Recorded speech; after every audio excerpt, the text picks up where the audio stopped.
Magandang araw po sa inyong lahat. Tayo na't ipagpatuloy na natin ang kwento ng Phantom Swordsman. Habang pinapanood ni Mujin ang kanyang kaibigan na umaakyat sa hagdan, napaisip siya kung ano ang tumatakbo sa isip nito. Nakangiti lang ang lalaki habang papaakyat, para bang minamaliit nito si Mui. Sinabi nito kay Mui na naiintindihan niya daw ang punto ni Mui. Ngunit sa tingin niya, hindi magandang ideya na sundin ang pamumuno ni Mui sa training, lalo na kung ganoon kahalaga ang pag-aaral ng six-fold combo sword technique. Dagdag pa niya, alam naman na ng lahat ang level ng martial arts ni Mui at sa totoo lang daw, ay kilala ito bilang mahina. Kaya naisip niya na baka gusto lang patunayan ni Mui yun sa harap ng lahat, dahil wala dong gustong gumawa nito. Tinanong pa nito si Murayan kung iyon nga ba daw ang ibig nitong sabihin. Sumagot si Mui ng kalmado na ayos lang daw iyon. Hindi naman ito inaasahan na agad siyang tatanggapin ng lahat. Pagkatapos, humarap siya sa mga disipulo at sinabi na hindi siya gagalaw sa kinatatayuan niya. Haarangin niya si Murayan gamit ang six-fold combo sword technique. Nagulat ang lahat sa sinabi ni Mui, tila hindi sila makapaniwala kung talagang gagawin iyon ni Mui. Idinagdag pa niya na mananalo si Murayan kung makakagalaw siya kahit isang hakbang, o kung matatamaan siya ng espada nito. At kung mangyari iyon, babawiin niya ang sinabi niyang magtuturo at titigil siya bilang leader ng morning training. Ninas si Murayan. Sinabi niyang mayabang daw si Mui dahil lang natalo nito si Musan. Sumagot naman si Mui, na hindi nito alam ang buong nangyari, malamang may mga sugat sina Musan at Muho noon. Sinabi ni Murayan na huwag siyang kamuhian kapag natalo ito sa harap ng lahat. Sumagot si Mui na hindi niya gagawin iyon, pero pinaalalahanan niya itong huwag daw sosobra. Biglang sumugod si Murayan at umatake. Madali naman itong naharang ni Mui. Sunod-sunod ang atake ni Murayan, ngunit lahat ng iyon ay nahaharang ni Mui. Nagulat ang mga disipulo sa kanilang nakita, hindi nila akalaing ganon nakalakas si Mui. At dito, ay mas binilisan pa ni Murayan ang kanyang galaw, pero hindi pa rin siya makalusot sa depensa ni Mui. Pagkatapos, ginamit niya ang Concentrated Wind Sword, isang teknik na kilala sa bilis at isa sa pinakamalakas niyang galaw. Napansin ni Mujin na mas mabilis na si Murayan ngayon, ngunit kahit ganoon, parang walang hirap pa ring hinarang ni Mui ang mga atake nito. Sinabi ni Mui na kailangan pa ni Murayan ng mas maraming lakas sa balikat kapag siya ang kalaban. Dagdag pa niya, mas maayos ito kaysa sa iba, pero kulang pa rin daw ito. Tinanong niya kung may mas maipapakita pa ba ito. Naipkon si Murayan, ngunit parang wala na itong maisip na ibang paraan. Napansin ng lahat na hindi gumagalaw ang paa ni Mui, at hindi rin natitinag ang balanse nito. Hindi makapaniwala si Mujin sa mga pangyayari at tila napahanga ito ni Mui. Napagtanto ni Murayan na tapos na ang laban. Alam niyang mahihirapan siyang bumawi mula rito. Ipinakita niya ang kanyang kakayahan, pero hindi sa paraang gusto nito. Naisip niya kung paano naging ganito kalakas si Mui. Ipinaliwanag ni Mui na hindi sapat ang lakas lang. Ang espada ay hindi ginagamit sa braso lang, kailangan ng buong katawan nito. At ang pinakaimportante ay ang galaw ng paa, kung puro indayog at tusok lang ang iniisip, at nakakalimutan ang paa, magiging mahina ang espada. Dagdag pa niya, kahit hindi pa siya ganap na gumagaling, ay nagawa niyang harangin ang lahat ng atake ni Murayan. Ibig sabihin, kulang pa ang lakas at teknik nito. Tinanong niya kung naiintindihan na ba nito kung bakit kailangang bumalik sa basics. Nabigla si Murayan at napatahimik sa sinabi ni Mui. Dahil mukhang hindi pa rin daw nito naiintindihan, itinaas ni Mui ang espada niya at sinabi niyang ipapakita niya kung paano gamitin ang buong katawan sa pag-atake. Nagulat si Murayan at tila hindi na ito nakapagsalita. Sa isang galaw, pinabagsak siya ni Mui. Natahimik ang lahat sa kanilang nakita. Tinawag ni Mui sina Muho at Musan at inutusan silang dalhin si Murayan sa Harmony Medicine Palace. Agad naman silang kumilos at dinala ang sugatang si Murayan. Pagkatapos, sinabi nito sa lahat na itaas ang kanilang mga espada at kapag hindi sila sumunod, iisipin niyang may reklamo sila. Agad namang sumunod ang lahat at itinaas ang kanilang mga espada. Sinabi ni Mui na mukhang wala naman dong tumututol, kaya sisimulan na daw nila ang training. Isa-isa niyang itinama ang mga mali at sinabihan niya si Muchol na masyado itong matigas sa galaw. Si Muhwa naman ay pinuna niya sa maling hakbang at nanginginig na espada. Naalala niya ang sinabi sa kanya noon ni Hien Jojo na kahit daw mahina si Mui, ay hindi ito sumusuko. Para sa kanya, iyon daw ang mahalaga at ang tungkulin ng guro ay gawing mahusay kahit ang ordinaryong tao. Napaisip si Hien na dati daw, ay gusto lang niyang turuan ang mga may talento.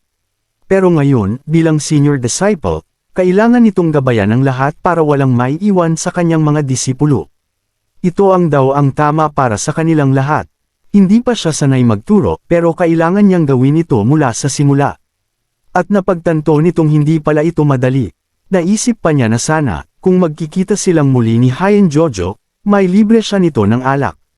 Tinawag niya si Mujin at sinabihan itong dagdagan ang lakas sa galaw.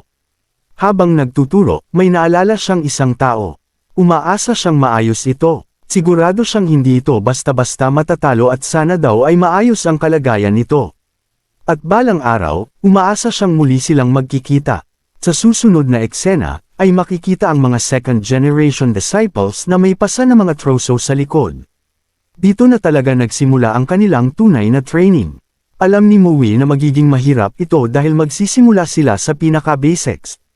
Pero naniniwala siya na sa dulo ng paghihirap na ito, magiging parang plum blossom ang resulta, matibay at may sariling katangian na hindi kayang gayahin ng iba.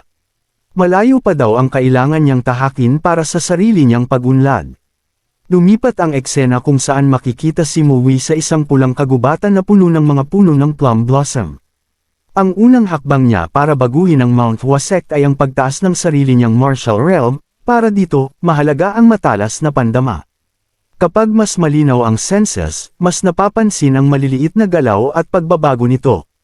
Nakakatulong din ito sa paghasa ng martial arts. Habang nakatuon si Mui sa paglalakad, may napansin siyang kakaiba. Kanina pa niya ito nararamdaman, pero ngayon sigurado na siya, may nagmamasid sa kanya. Hindi naman ito mukhang mapanganib ngunit parang pinapanood lang siya mula sa malayo. Hindi pa niya matukoy kung sino iyon, ngunit alam niyang darating ang panahon na malalaman niya rin kung sino ito. Pagpasok nito sa gusali, ay nakita nito ni Hyun-gak. Agad naman itong yumuko at bumati si Hyun-gak. Tinanong siya kung ano ang kailangan niya, sinabi ni Mui na gusto daw nitong tingnan ang mga secret techniques. Nagtaka si Hyun-gak, ngunit pinayagan naman niya ito. Pinayuhan din niya si Mui na huwag magpakapagod dahil hindi pa ito ganap na magaling. Pinanggit din niya na narinig niyang naging bastos ang isa niyang disipulo kay Mui. Nagulat si Mui dahil hindi niya alam kung sino ang tinutukoy nito at iilan na kasi ang kanyang nakalaban. Akala niya ay galit si Hyun-gak, pero nagulat siya nang humingi ito ng paumanhin. Sinabi ng lalaki na malamang ay may ginawang mali si Musan kaya siya naparusahan. Dagdag pa niya, kung nangyari yun noon, mas mabigat pa ang kapalit ng kanyang kaparusahan. Humingi rin siya ng paumanhin dahil hindi niya naturuan ng maayos ang kanyang disipulo. Hindi inaasahan ni Mui ang ganitong reaksyon. Sumagot naman ito na ginawa lang daw niya ang tungkulin niya bilang senior disciple, at wala nang dapat pag-usapan pa doon. Nagulat si Hyun-gak sa sagot na iyon. Habang nakatingin kay Mui, napansin niya ang pagbabago sa mga mata nito, mas matalas at mas determinado na ito ngayon.